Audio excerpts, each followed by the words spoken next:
Hello there, I'm Brian from Swain Racing. We're going to be rebuilding the GM Turbo Hydramatic 350 transmission today. If you haven't seen the disassembly, please go to my websites and have a look. It will help you in assembling the transmission.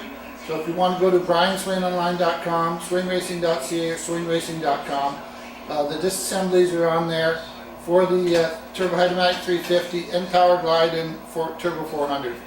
So if you're not sure, just have a look there. It'll give you the skinny on what's going on here, because obviously we're starting the rebuild. So you want to make sure that you get everything cleaned up. Everything's nice and clean. You've got your seal kit. I suggest you buy a complete seal kit with bushings, clutches, seals, gaskets. Make the job much easier for you. If you have any burnt steels, clutch plate steels, please get them replaced, buy new ones. If they're not burnt, you can sand them with 120 grit in a circular motion so that you can reuse them. Also the bushings, go over all the bushings in the pump, in your drums, anywhere there's a bushing, in the extension housing, in the drive shell. There's two in here. If they look worn, please get them replaced, and then you'll have a real good rebuild to go by for years to come. So we'll get started soon. Thanks.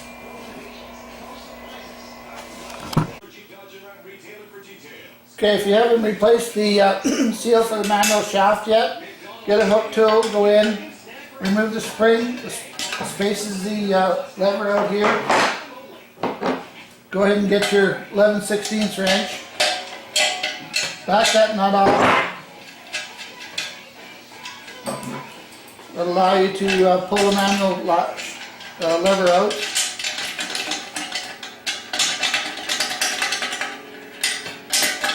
And take the rooster comb and the actuator rod off. Pull the lever out.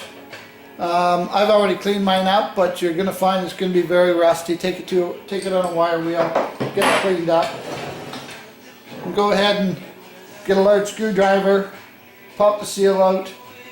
There's a new seal in your kit. Get a 9/16 socket, get it started in there and tap it in with the socket. Then we can go ahead and put some oil or some lube on that seal so we don't tear it. And get your cleaned manual lever up. Get it started in there, get the rooster comb and the actuator rod back. Line it up in the rectangular hole. Go ahead and get your nut back on there.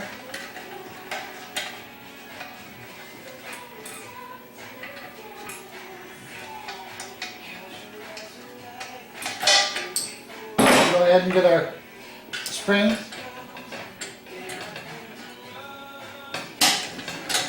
You can go ahead and tighten the nut up. So depending on what shifter you're using, I've gone ahead and put the stock one back on. If you're using an aftermarket shifter, and there's another lever you're going to want to put on there, depending on what shifter it is you're using. Next, what we want to do is do the accumulator. This can be a little bit of a chore. So you've first got your piston. You want to go ahead and get your piston put in there. You've got the large spring. A lot of times these will be broken when you take it apart. If it is broken, the transmission will experience a very harsh 1-2 shift. And some hot rodders for street performance just leave the spring out. They don't put it back in just to give it a harsh 1-2 shift. You've got your seal. There's just a ledge that sits on in here. And your cover. And the snap ring. And what I do is I try to, you're not going to be able to see this. Okay, I moved the camera so you can see this. What I do is just take a hammer. You can depress that. Get that spring depressed.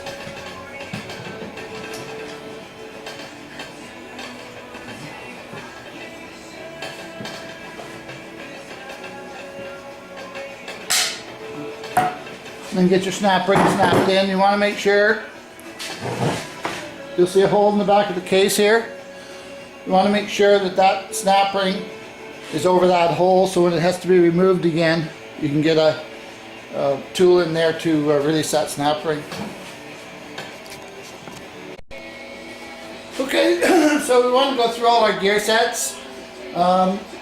Spin all the gears, make sure there's no excessive play in them, no chipped teeth, etc. Just inspect them all visually, make sure the gears are in good shape.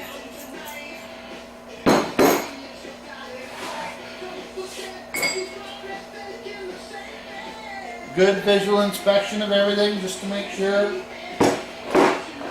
there's nothing that has to be replaced. Nail put shaft, any races, etc. This is a direct drum. There's a sprag in here we want to have a look at. Just a snap ring here.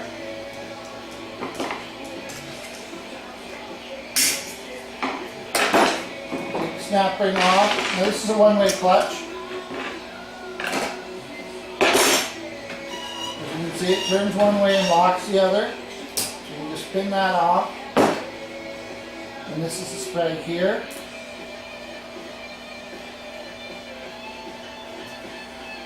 Now this sprag here is not the best of the sprags. There is a high performance model that you can use, a 34 element sprag. But you have to get an early drum to use it. With this drum, the 34 element sprag cannot be used. So you'd have to try to find an early model drum, and then you can put a high performance 34 element sprag in. But for this sprag here, we want to make sure that there's rollers in here. We want to make sure that none of these springs are broken. If they're broken, usually when you pull this off, the rollers will fall out. And they will break down the middle, split in half. As long as it's in good shape, we can go ahead and we can reuse that.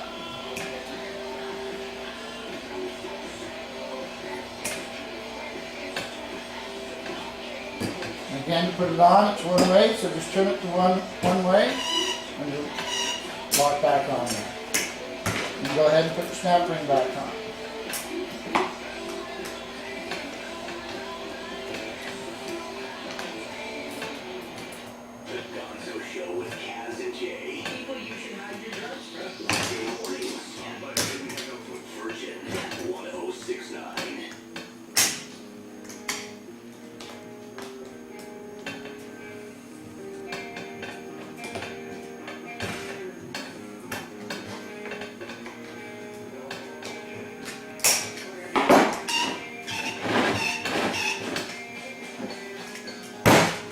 That's a direct drum. This is a forward drum. So we've got our two pistons.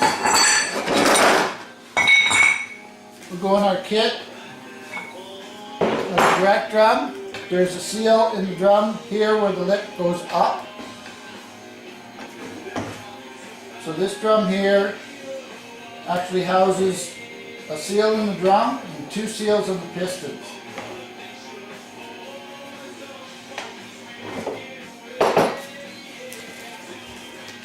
And these two pistons are a different size, and if you look on the seal, one will say direct or forward.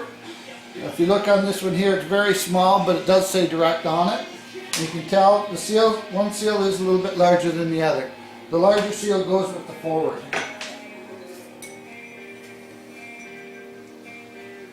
So we have a lip seal that goes down on the piston, and then the inner seal also.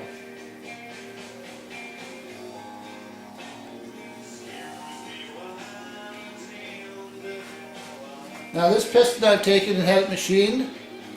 I've had it put on a milling machine, and I've machined it to 730 thou. So 0.730. That allows you to get more clutches in.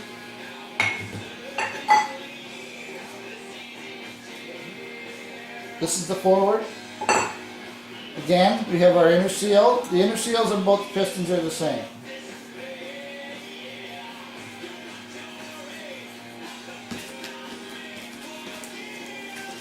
Now that outer seal is a larger seal than the direct.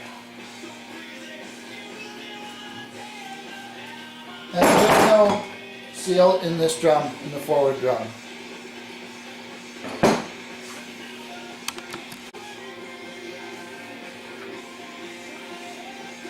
Now I've also milled down the forward piston. I've milled it down to 700. And where you measure from is from here to here. Do not measure the slope part of the piston. So measure from here to here. You want 700 thou, which is just under 3/4 of an inch. And that's for the forward. So what we want to do is just go ahead and put our assembly lube or Dories or whichever you're using, regular grease.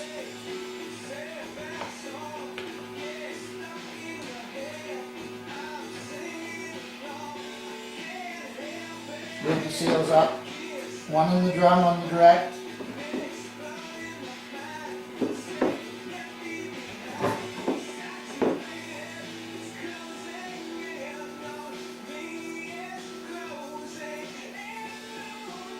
We're going to use a feeler gauge to put this piston in. I suggest a 10 thou feeler gauge. The thinner the better. You can buy stock that you can actually make them out of. There are special wire installers you can buy. It's just a loop, wire loop that's on the end of a handle so that the seal doesn't get cut. I just use a 10 thou feeler gauge.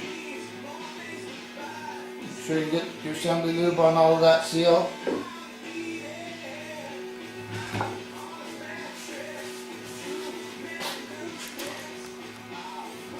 We'll go ahead and use a 10 thou feeler gauge. Start on the inside.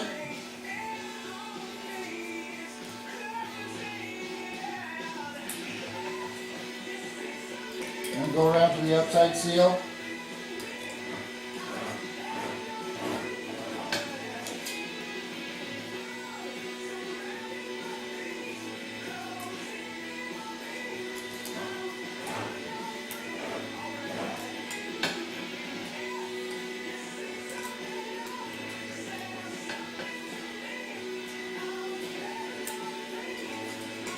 Gotta work at it.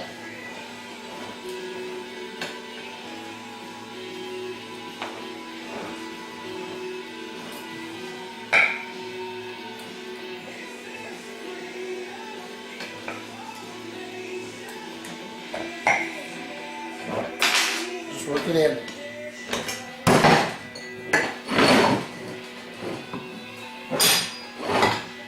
Save it for the forward. Okay, so I've gone ahead and lubed the seal. Again, take your feeler gauge. Start at the inside one.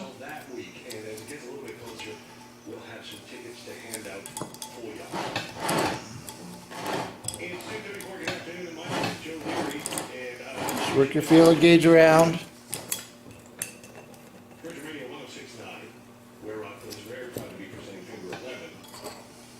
The 19th of this month. Originally slated for the Bronson Center, has now been moved to the Capitol Music Hall. Of course, Elias and the Envy. The opening show. And I should mention this, all tickets purchased are usually, of course, And that's the two seals installed in the drums. Okay, so now that you've got your pistons in the drums, we want to go ahead and put our springs and retainers in. Now I happen to have spring retainers that the springs are fastened to the retainer itself. When you took yours apart, you may have come across a retainer like this with separate springs. The Pontiac usually comes with the with the springs attached to the retainers. You can go ahead and put them on, and they're different size. The smaller goes on the direct drum. The larger goes in the forward drum. And we can take our spring retainer, get them compressed with the tool. Get your 2 snap rings out.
Go ahead and get our snap ring put on.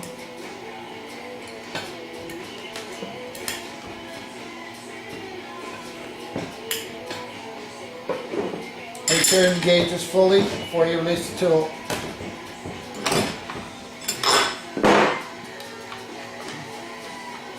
Now in the forward drum, it has a shaft in it.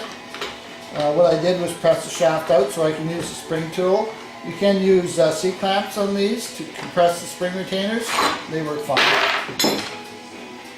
That's the forward drum.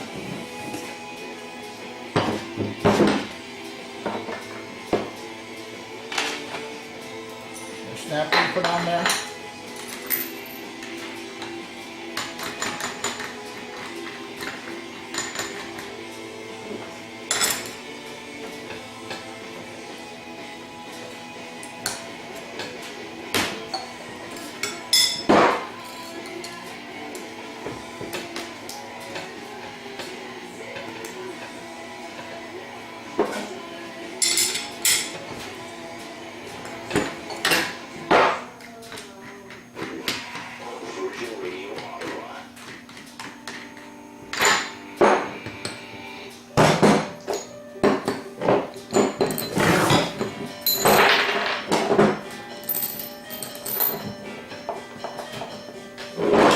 And that's the 2 drums assembled with the pistons.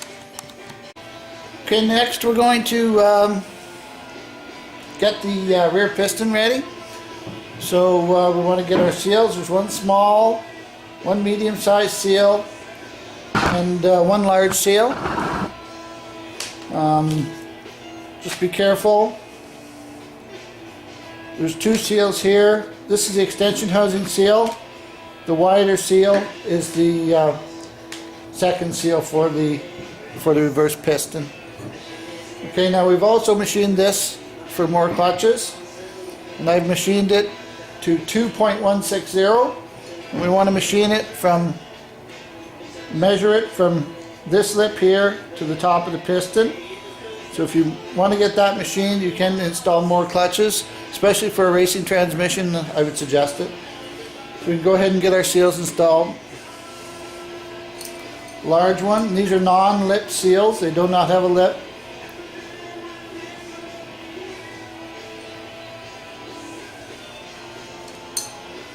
And the small seal goes in the center.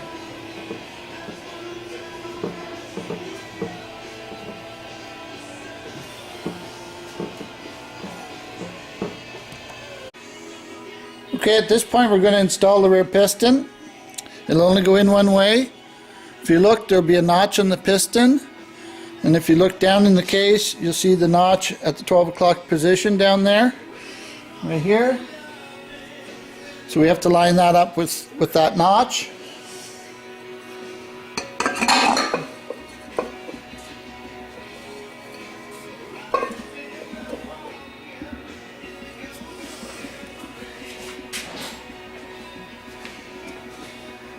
And we can just go ahead and push that piston right in.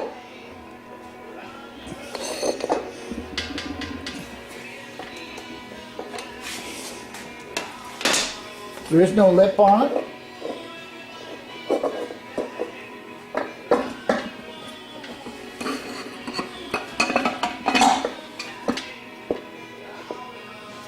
If you just move it, you can feel it hit that notch.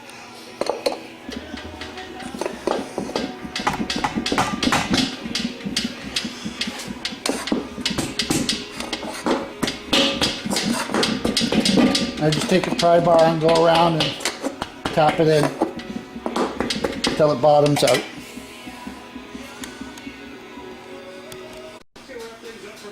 Okay, I've gone ahead, I've put the spring pack in for the reverse piston.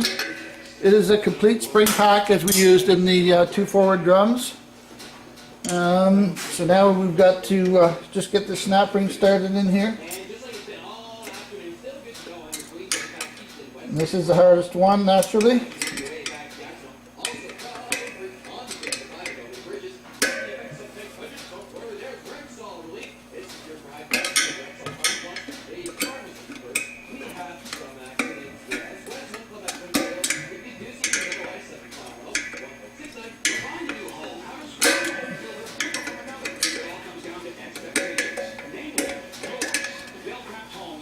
Just make sure you got it seated fully.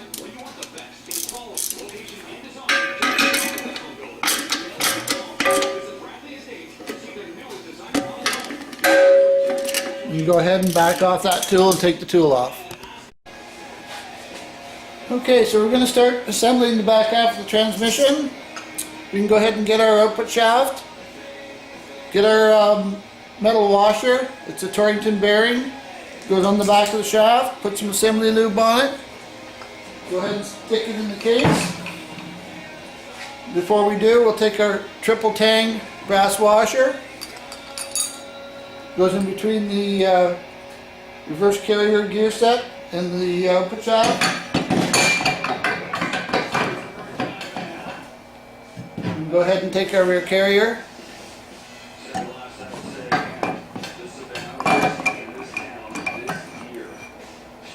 And get it installed in the case. Okay, so we're going to go ahead and install our reverse clutches. You can see the steels were in good shape. I've sanded them up with 120 grit.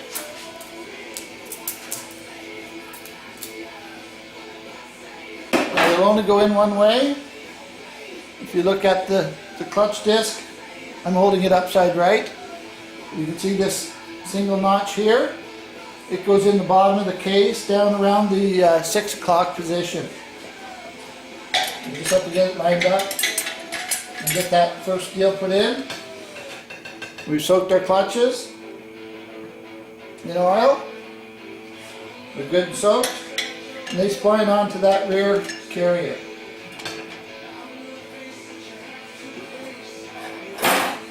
So again, a second steel.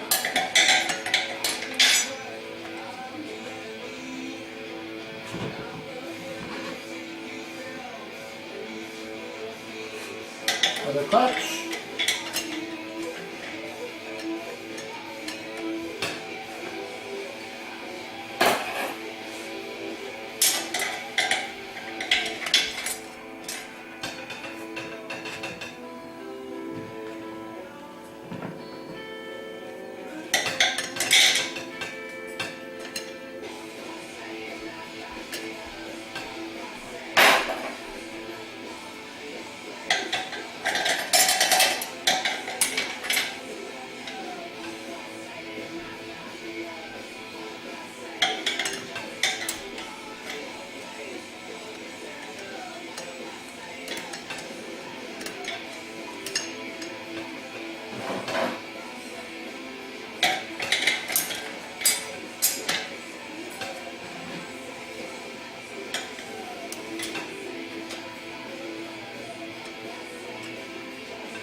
Okay, that's all the clutches put in.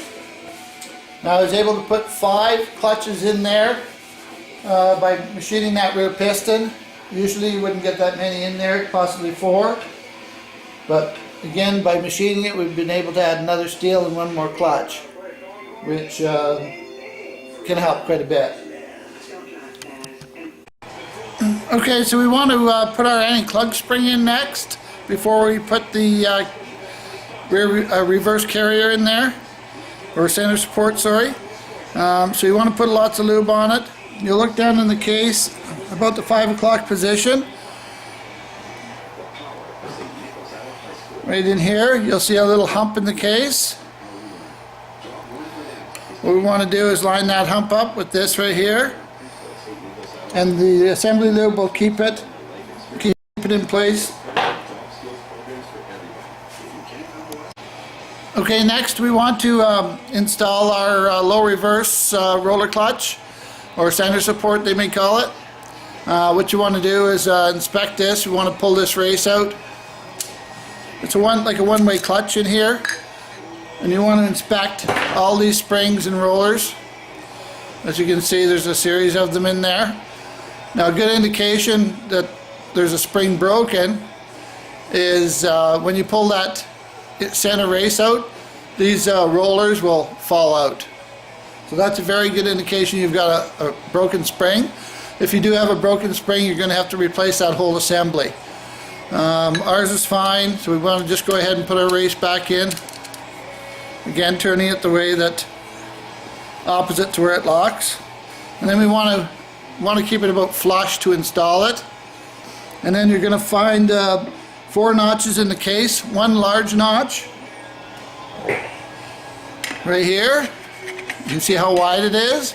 And then 3 other ones that are in the 6, 9, and 12 o'clock position. So naturally we can see the large lug here, so we know where that goes. Now to check your clearance on the clutch here, if you just take a penny and lay it on top of the clutch, take your anti-clug spring out, install the support in with the snap ring.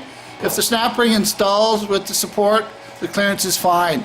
Then you can go ahead and take the support back out, remove the penny, put your anti-clug spring in, and then install the carrier.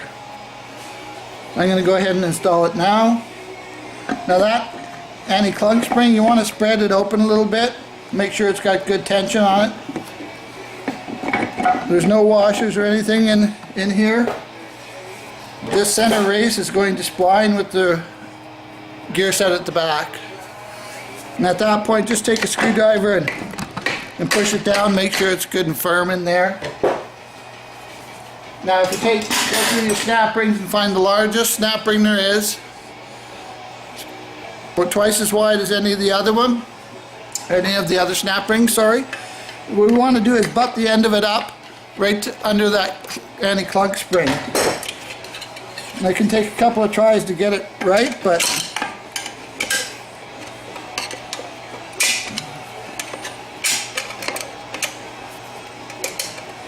you can get it there and get it held in place.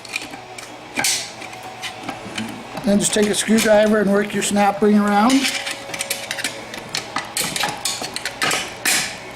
Just like so. And then if you can see, it is butted up right on the curved part of the anti-clug spring. Okay, so we can go ahead and line our race up. Just shove it down. You'll see where the notches are, splined in here to the gear carrier behind it. Then we're going to have a washer that goes on here. It's a 4-tang washer, same size as that race. Put some assembly lube on it, stick it on there. Then we can go ahead and install our sun gear. This is a large shell that you have.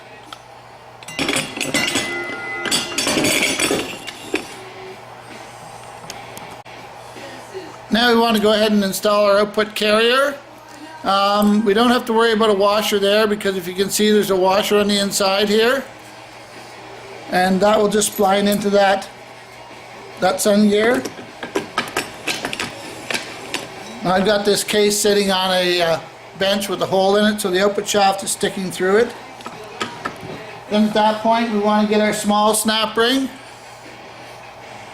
which is going to install right here around the output shaft where the carrier goes.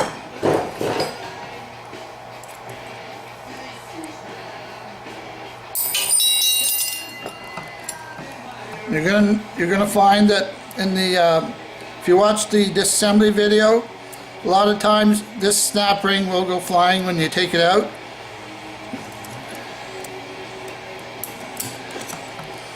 There we go, we've got it splined in there. Then we've got another washer that goes in between the carrier shell and carrier. Large 4-tang washer. Put some assembly lube on it.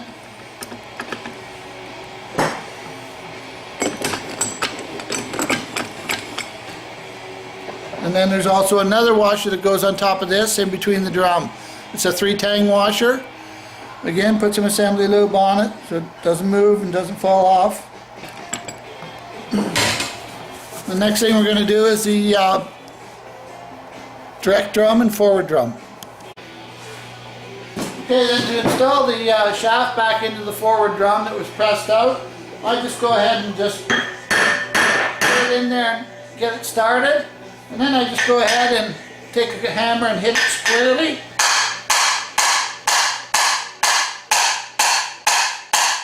And if you hear that hard sound, that's when you'll see that the shaft is back in and no damage was done to the end of it. Just hit it squarely, don't hit it on an angle or mash the outer edge of it, then you just destroy it.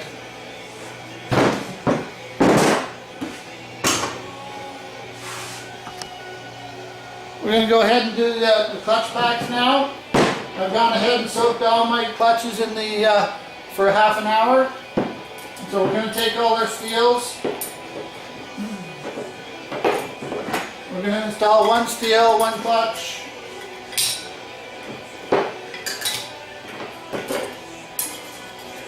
Now I have reused these steels, they were in great shape. And I have soaked the clutches for half an hour. I sanded them with 120 grit sandpaper in a circular motion. You see there's no burn marks or anything in them, so you can reuse them over. If there is burn marks in them, I would suggest you replace them.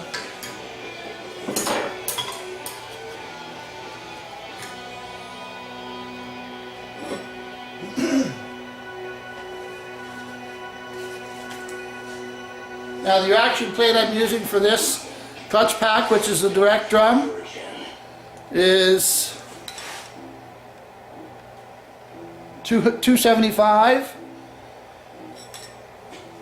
Now they do come in different thicknesses. This one is 280, and they'll run up to over 300 and up to about 350. I've already went and done the clearance on this just to save time. So we are installing that 275 in there. Now clearance in the clutch packs we want anywhere from 15 to 25 thou. Factory recommends up to 80 thou.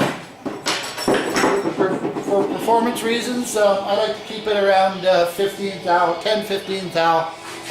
And then we're going to get our two snap rings. So they're basically the same size. The only difference is one has an angle on it, the other one has a sort of a lip on it.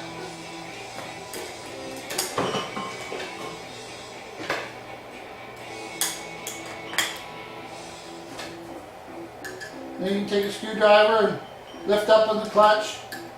See how much play you have. Again, as long as you have about 10 thou, that's good. I have tightened these up a little bit, but as you can see, they still rotate. So that's all right. So that's the direct drum. This is the forward drum here.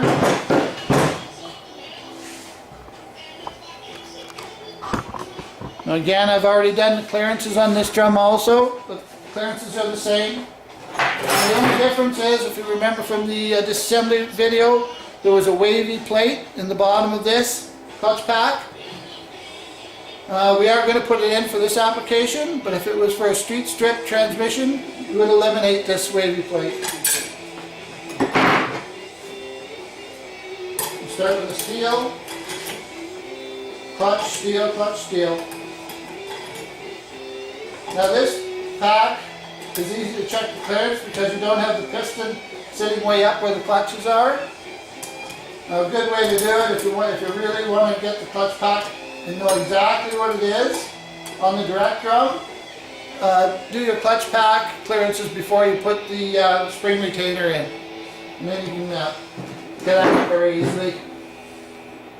Again, your reaction plate is the last one that goes on. And again, the differences are, if you can see, the other one had an angle. These ones have little lips on the snap ring.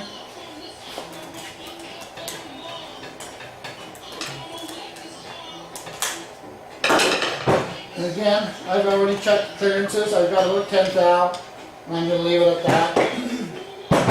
So that's the forward and direct drum. Now, the way they install is the direct drum clutches slide into this part of the forward drum. And there's a big Torrington bearing that goes in between them. Put lots of lube on it, stick it on there, and then you can go ahead and take your direct drum. Get all the clutches splined in until it's dropped right down.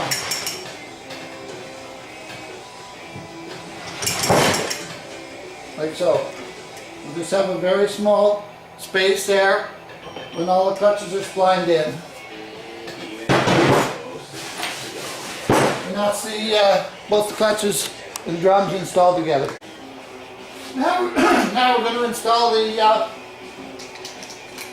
two pump halves together. I like to just spray a little bit of oil on there, on the gears. Again, if you remembered when you took them apart,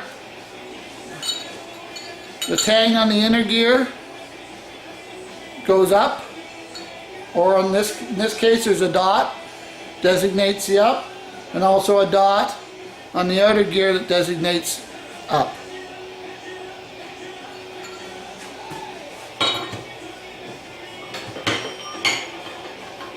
Get your two gears in there, get your stator support, line up the two halves. I like to line up this part of the pump here. So it's a large area, you can see. Put it at the 3 o'clock position.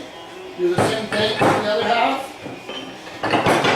Now I like to use an extension housing to set it on.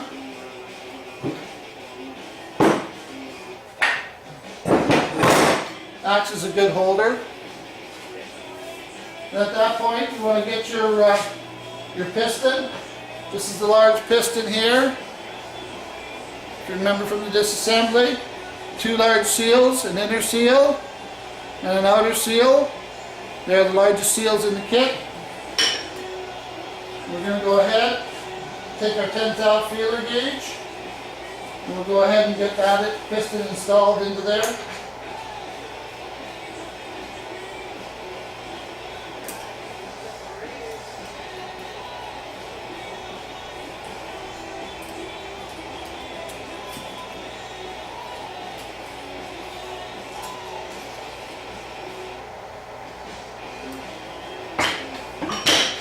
Like so. And then we want to get a spring retainer with our 5 bolts. Now again, this spring retainer has the springs attached to it. Now yours may have the springs separate. In that case you would have small nibs that your springs would sit on the piston. You want to go ahead and line up the spring retainer. It will only go on one way.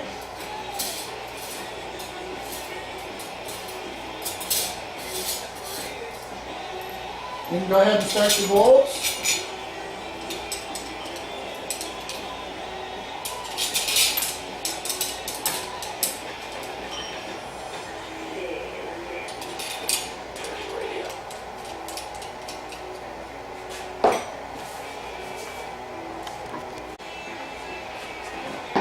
Okay, before we tighten up the bolts, we want to get our large band that we're going to put around the outside of the two halves. Now I've went and bought two gear clamps 5 to 6 inches and put them together.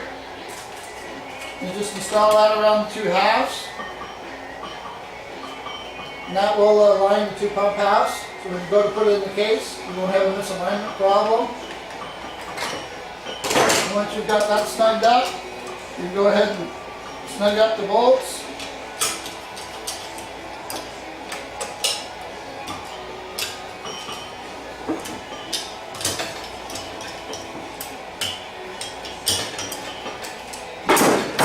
And you want to go ahead and torque those bolts to 20 foot-pounds. Now I've gone ahead and installed the rings on here. But you're going to have either rings that clip together, or if they've never been replaced before, there will be a Teflon ring with a spring behind it, and it won't have a serration in it. You'll have to cut it open, put a small screwdriver in there and just split it open. That's if they've never been replaced before. If they have been replaced, they will have a ring that you can separate. So you'll have your thrust washer with the large tang on it. See the large tang? Fits in the pump where the large groove is. And you're going to have a ring pack in your kit. It's going to be 3 large rings and 2 smaller rings. So you just take and replace all those rings. All they do is they're just like a hook type ring. They just hook together.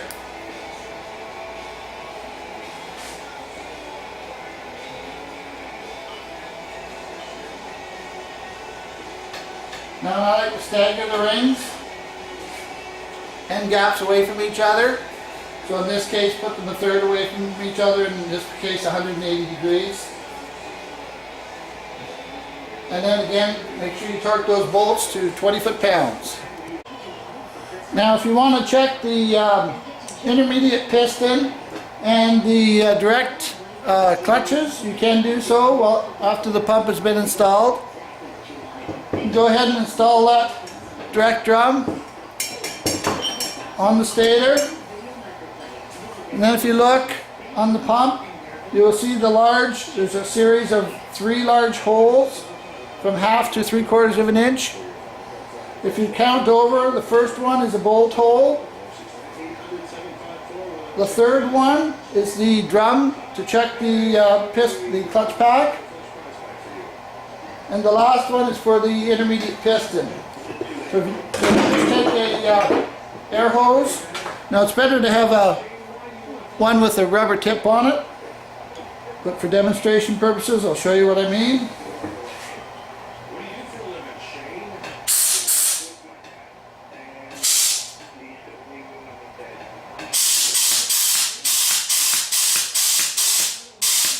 I don't know if you can hear that, but and if you go to the last one, you see that piston applies, which applies the intermediate clutches that's blind into the drum here is where your intermediate clutches will be, in between here. You'll see once we get the final assembly, the drum's installed in the pump. So there's a large O-ring.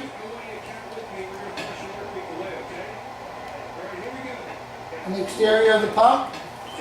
You'll find it in your kit. It's the biggest O-ring there is in there. Go ahead and install that. And make sure you put a lot of lube on there. Assembly lube. For when we go to put it into the case. Okay, so you want to take both your drums that you have assembled. We're going to go ahead. Install that down into the transmission. Now again, we have to make sure that we get them splined in and all the clutches are matched up. You just have to turn them around, spin them.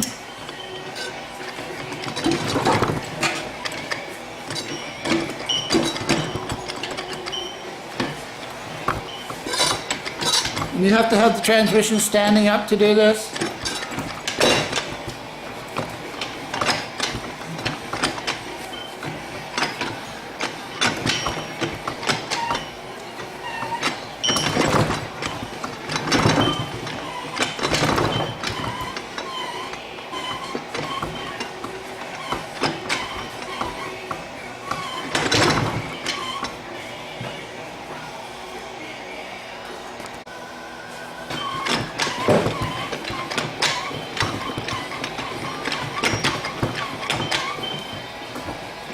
And when they are down, you'll see that the tang where it slides into the sun gear.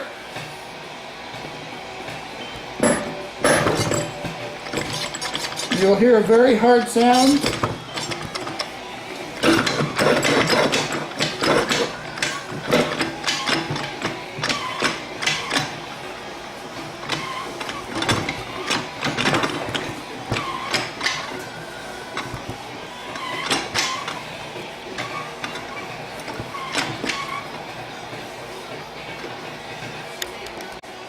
Now once all the clutches do start splining, it does get very hard to turn. In that case, I just put a rag around it and get some vice grips. And then and there we go, it dropped right in. Now again, just lift it up. You'll hear that hard sound. That tells you that everything's splined. And if you go down and look, you will see where the lug on the direct drum interacts with the sun gear, the big shell. There should be about 1/8 of an inch. It should be, that lug should be sitting about 1/8 of an inch down into that shell. Okay, so now we're going to go and install the band. After it's been soaked 30 minutes, the band goes in the case like this. And you'll see a large lug right here. Well, this opening in the band lug here latches right into that notch in the case, and then the band will just sit there until we get the valve body installed. And at that point, once the valve body is installed, there's a piston that will come up and push on the band like this when it applies. Okay, so now we're going to go ahead and put the intermediate clutches in.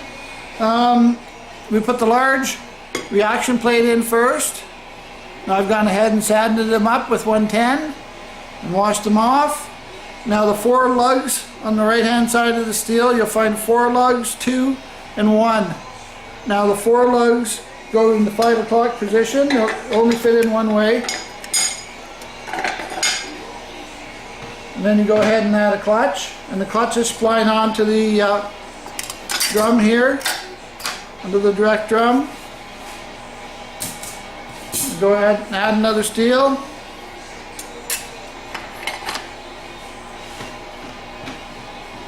Another clutch.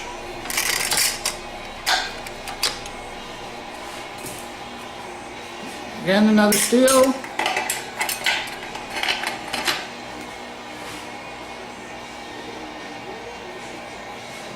Clutch. And then the last steel goes in.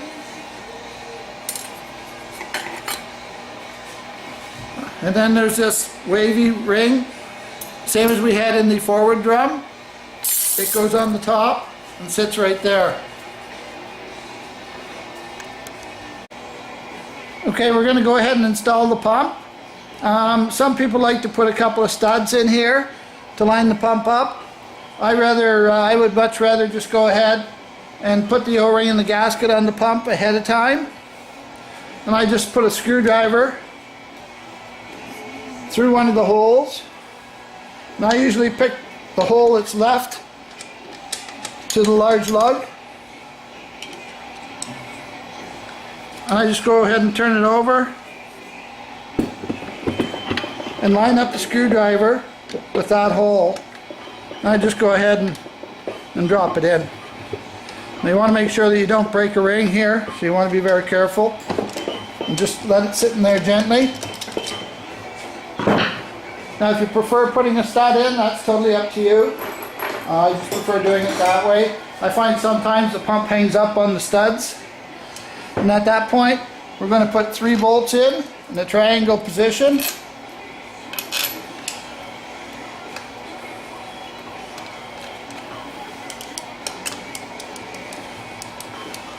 And then I like to go a quarter turn at a time to draw that pump down in there.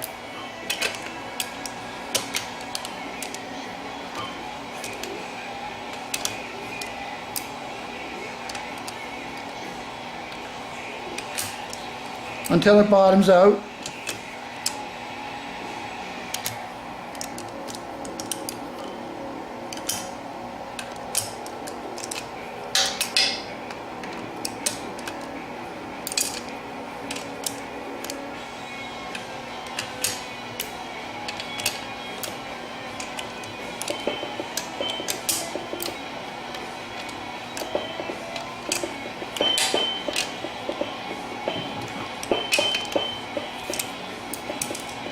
I don't want to install the other bolts yet.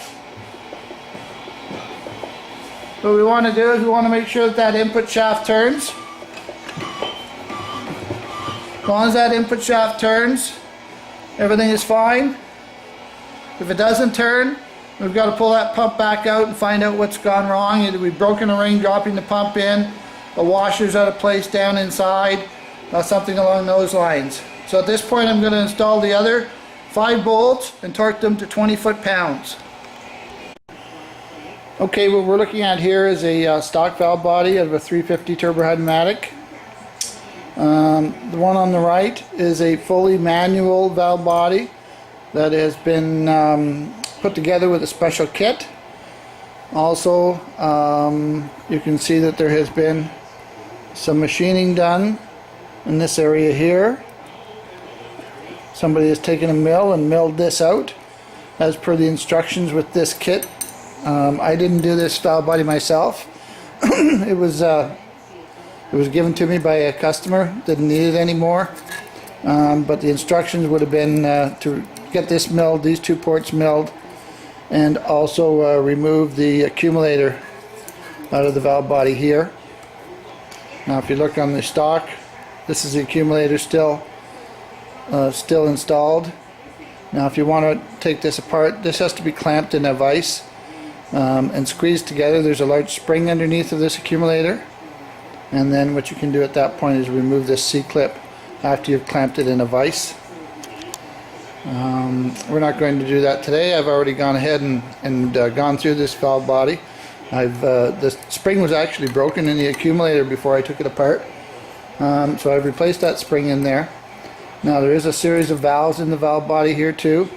I would suggest that you go ahead and take them all out and put them in line. Get some rags, lay them out in the valve body as you pull the valves out and keep them in order. You'll see these holes right here. These are small pins in here that hold the valves in. And to remove those, what you want to do is turn the valve body upside down and just press on the valve. And at that point, those pins will come out. I'm just going to show you what I mean with the pins. If you just go ahead and press on it, you'll see the pin come out the bottom here.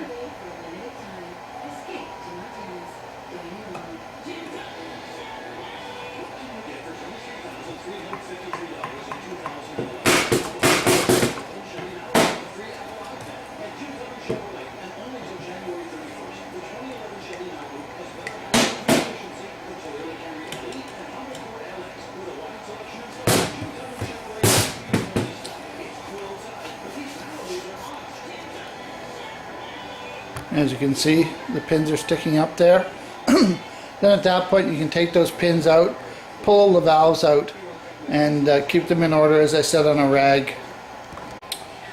Okay, so I've gone ahead and taken all the valves out of the valve body to show you what's in there. We're going to go through the valve orientation here. What we have here is a pressure regulator valve.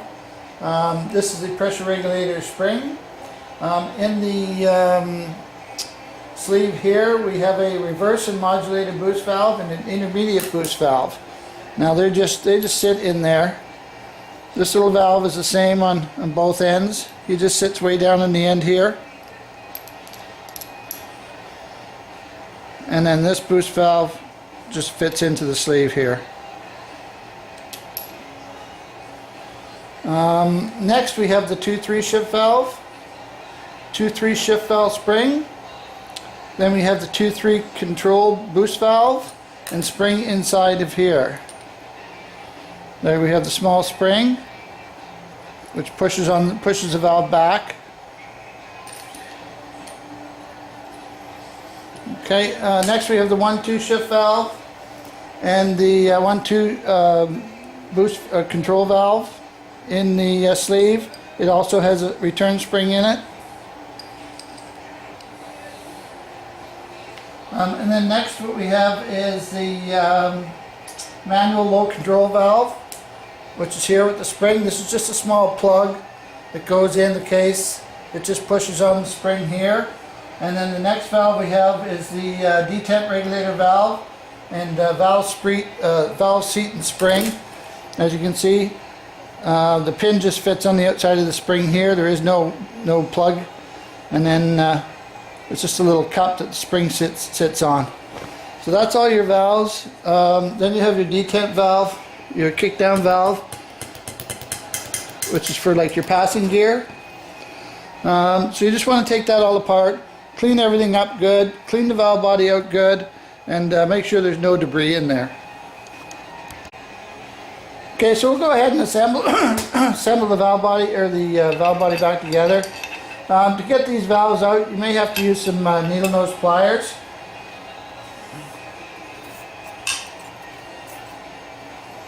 Now you want to line up your sleeve where the pin goes in there. And this one, it goes on the left hand side. And you just go ahead and push it in against the force of the spring.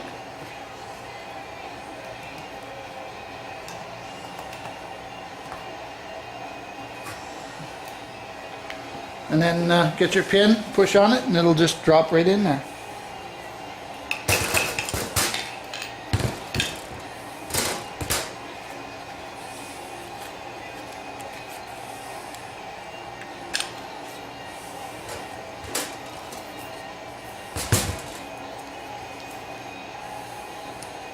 Again, make sure you line up where the pin goes.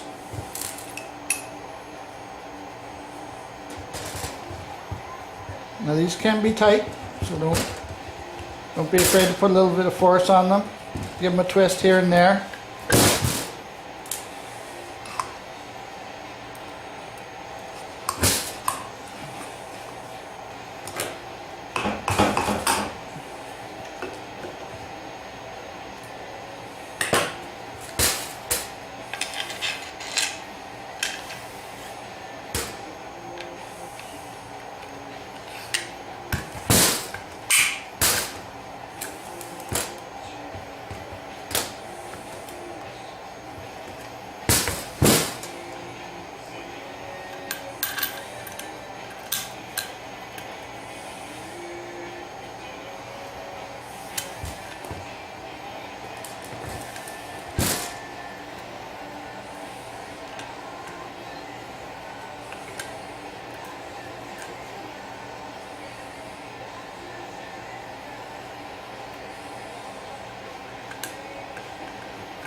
Now this one can be tricky because there's no plug on the end.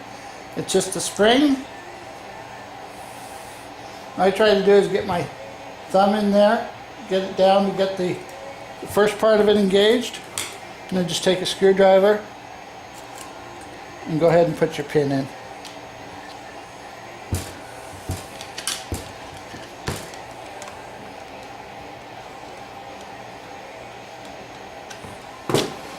And that's the valve body. Okay, and there are differences in the separator plates also. The separator plate is a stock 350 turbo pneumatic The middle plate is a B&M shift kit that I purchased for this 350 turbo. It comes with a special separator plate. And then I showed you the manual valve body before. As you can see, there's not very many holes in that separator plate. It doesn't use any check balls at all, where the stock and this valve body here, depending what application I'm going to use, there's a heavy duty application I can use, or a street strip application I can use in this kit. We're going to be using the street strip application, and you only use two check balls in that application, where in this manual valve body there's no check balls at all. Everything is fully manual. Now I just wanted to show you something about this manual valve body that we have here. You can see hopefully that there's no valves in these at all. The 2-3 shift valve and the 1-2 shift valve are removed. And as you can see, they've just plugged the holes.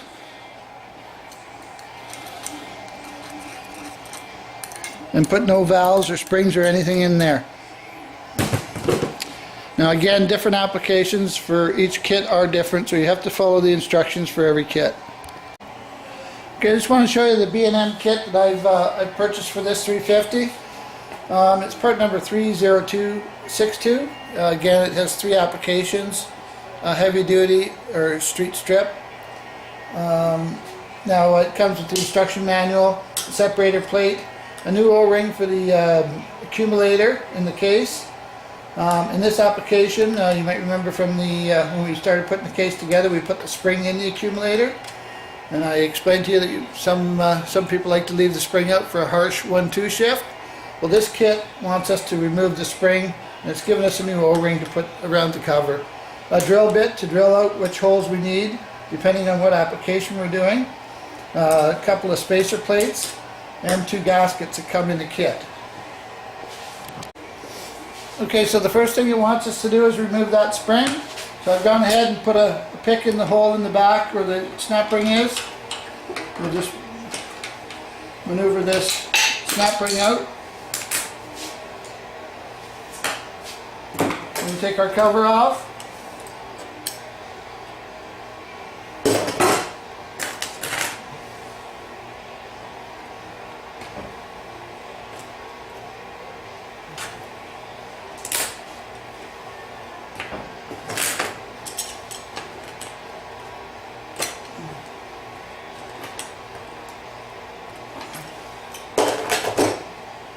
Okay, all they want us to do is take this spring and leave it out.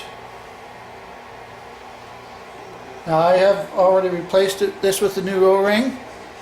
We're just going to go ahead, put that back in, and install the snap ring. Now with no spring in there, it's very easy to get the snap ring in. Not like having the spring pressure against the cover when it's the spring is in there. You just want to get your seal back in there and get it secured around the cover and put that snap ring in. Okay, we're going to go ahead and put our intermediate servo in here for the band. Now if you don't remember how it went, we have the pin with the tapered part that goes down and applies the band, so it goes down. There's a flat washer. Goes on, sits on the ridge on the pin. Then you have the piston. It goes on the piston on the shaft with this part down. As you can see, there's 2 notches in the top part. Well, that goes up. So we go ahead and install that on the pin. Then there's a spring retainer cup. Goes on the bottom of the pin. And then the spring. And then it goes into the case. Like so. Now I want to, in this kit, we were lucky enough to get a couple of filters that usually don't come in the kits, but this kit happened to have it come in it. This filter here goes in for the pump. It goes. You'll see a hole up in this area here, and that just, the flat part goes down. So the point goes towards the bottom, or sorry, to the top, and then just go ahead and sits in there. Second one is for the governor, and it goes in the back hole in the case right here. It's just a long cylindrical filter, and that's for the governor. It just goes ahead and pushes in the case. Now, as I say, you may not get it in your kit, but this kit happened to come with them, so I'm going to go ahead and use them. Next, what we want to do is go ahead and get our separator plate ready. In this kit, they want us to drill 2 holes. If you look here and here, I've gone ahead and drilled these holes out with the supplied drill bit. They give you a 3/16 drill bit in the kit. So I've gone ahead and drilled these 2 holes out to 3/16. I've taken a fine file, filed the burrs off, sanded it with some emery cloth to get all the nicks out of it. And that's the only application we have to do to this for a street strip application. There is also a heavy duty application, but it's a different hole that has to be drilled. So just go ahead, whatever kit you're using, follow the instructions to a T, and you shouldn't have any problems. Okay, so before we go ahead and put any of our gaskets on, we want to go ahead and check which check balls we have to use. For the street strip application, they only want us to use 1 check ball. Normally there's 4 check balls. One would go here. You'll see the little pocket where the ball sits. One would go here. Another one would go here. And the 4th one goes up at the top right here. You'll see where the little pocket is. For this application, for the street strip, they only want us to use 1 check ball in this location right here. So that's what we're going to do. Then they want us to go ahead and just apply a little bit of grease. This is just going to hold your gasket on there so you can get everything situated. I just put a little bit of grease on there just to hold it. Now there's 2 gaskets. You're going to see both gaskets here. You see this kind of a Z cut in the one gasket. That is the upper gasket that goes on top of the separator plate. The one without that Z pattern is the one that goes right on the case itself. So you want to go ahead and put that gasket on there. Then we'll go ahead and get our separator plate. I go ahead and put a little bit of grease on it also, and just get your separator plate put on there. Then we'll go ahead and add a little bit more grease up to here to hold the other top gasket on.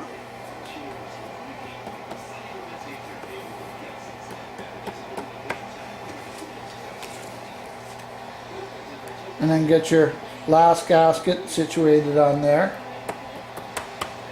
Now the spacer plate, we have a stock one, and then we have 2 that came with the kit. And what they want us to do in this application is to go ahead and put this silver one on first. Then they want us to put the gold one on that came with the kit. Both of these came with this kit. And you'll see this has a slot for a fluid transfer here.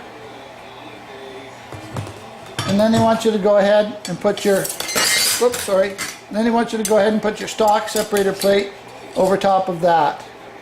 And then you're going to find that you're going to have 7 short bolts that go ahead and get those all situated in there. Now if you're doing this in a car, you could always just go ahead and put a bolt in the center just to hold everything in place while you get the valve body up in there. So I've gone ahead, and found our 7 bolts, for the spacer plate. I just used a pan bolt to hold it in place there for a moment. Now you don't want to tighten these down, you just want to leave them loose, because we still have to go ahead and get our valve body bolts in there.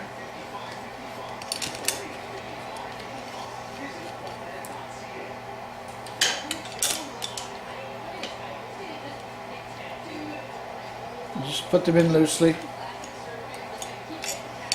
The other thing I want to mention is the one check ball that we did put in. It is a steel check ball that came with the kit. When you took it apart, you probably found neoprene balls that were in there, 4 of them. Of course, in the kit, the steel balls come with the kit. I suggest using those. Okay, so we're going to go ahead and put our valve body on. So you want to go ahead and get your manual valve. You're going to have an S-link that hooks onto the valve and also hooks into the hole in the rooster cone. So at that point, we just want to hang on to everything, get everything lined up. Go ahead and get the S-clip put in.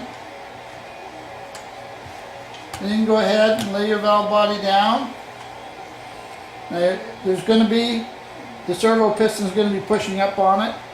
You just kind of push down on it and get one bolt in, lined up, and just snug it up by hand.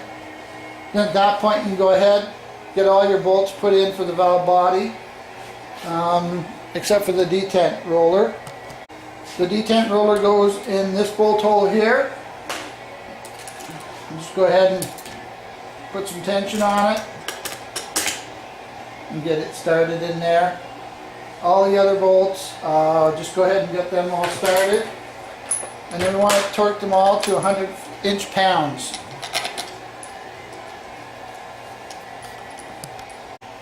Okay, next we're going to go ahead and put our detent actuating lever in for our kickdown cable. So you've got your lever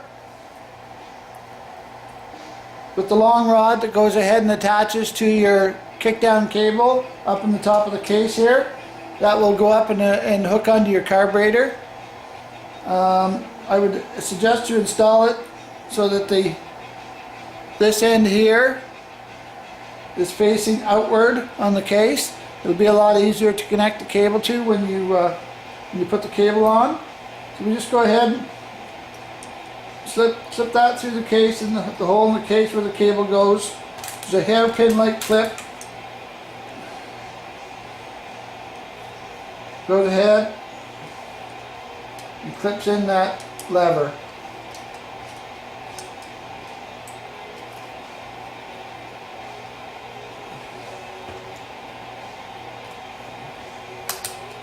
Like so.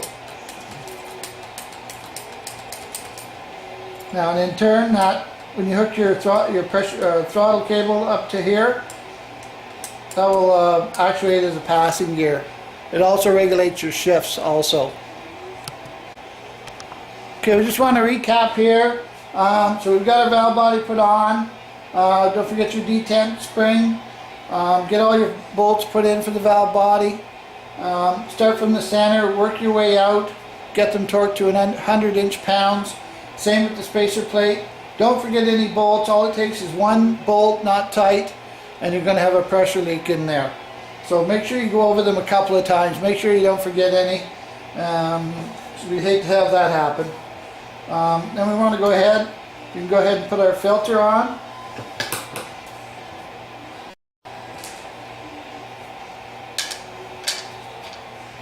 Just 2 screws that hold the filter on here. You want to go ahead and put a little bit of grease to hold the gasket in place. It's acceptable.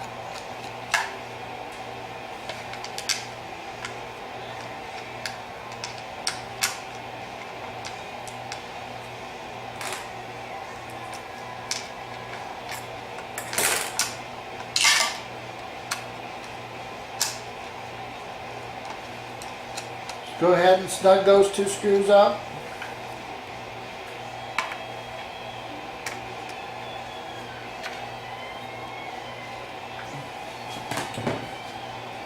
So we're basically all done inside here.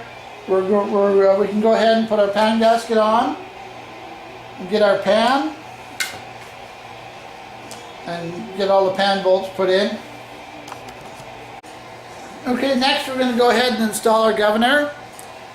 This is the governor valve here. It goes in the case here and it's splined onto the output shaft. What you want to make sure is that the valve inside is totally free. Okay, as I was saying, just make sure If you can see that valve in there when you put the flyweights together, you see that valve moving? As long as that valve moving, that's good. You can go ahead, wouldn't even hurt to put a little bit of oil on it before you put it in. You can go ahead and put your governor in. Get your cover for the governor. Small O-ring goes on there. You can go ahead and tap that cover into place. I like to use a punch.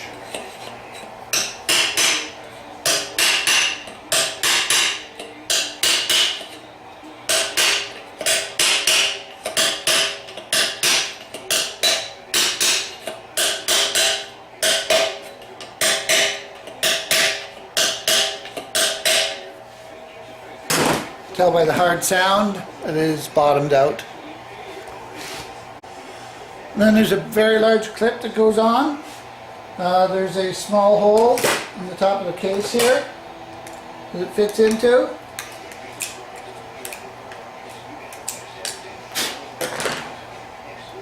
And then you can just go ahead and snap it in at the bottom like so. It just keeps the cover from falling off. And we'll go ahead and we have to put our speedometer gear on the output shaft. There's a small clip that holds it on the shaft. You'll see the little tang on it. It goes into the hole in the output shaft here. And then you just take and slide that gear. Hold the spring tension down on it and then just go ahead and get a screwdriver and just tap it on. And then you'll see the little tang come up and lock it on.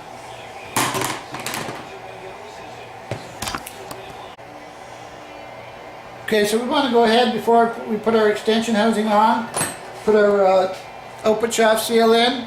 There is a feed hole here in the back. You want to make sure that that is not plugged up. Your bushing is good.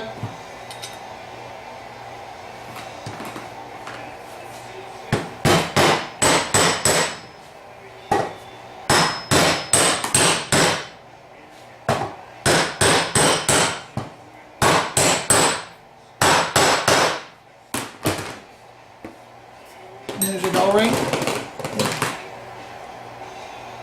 for the extension housing.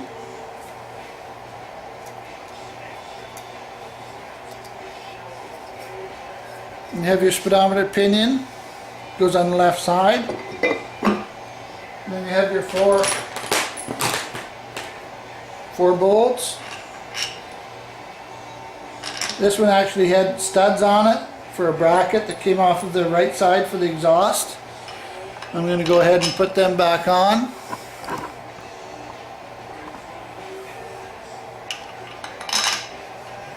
You can see there's a stud type bolt here.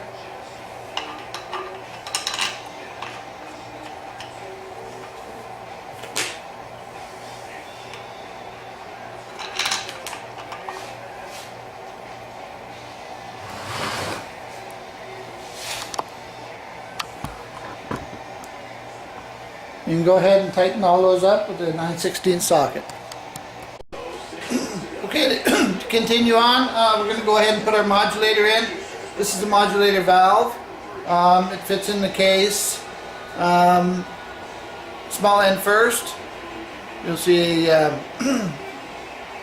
this end goes in first into the case. You want to put a little bit of oil on it before you put it in there. It just slides in the hole where the modulator goes. And you're going to have your modulator. This is an adjustable one. You can actually put a small screwdriver in the end. If you turn it clockwise, it'll be later, harsher shifts. If you turn it counterclockwise, it'll be earlier, softer shifts. So it is an adjustable unit. Make sure you have the O-ring on it. Comes in the kit. I painted it up just to make it look a little nicer. You have your bracket, holds the modulator in.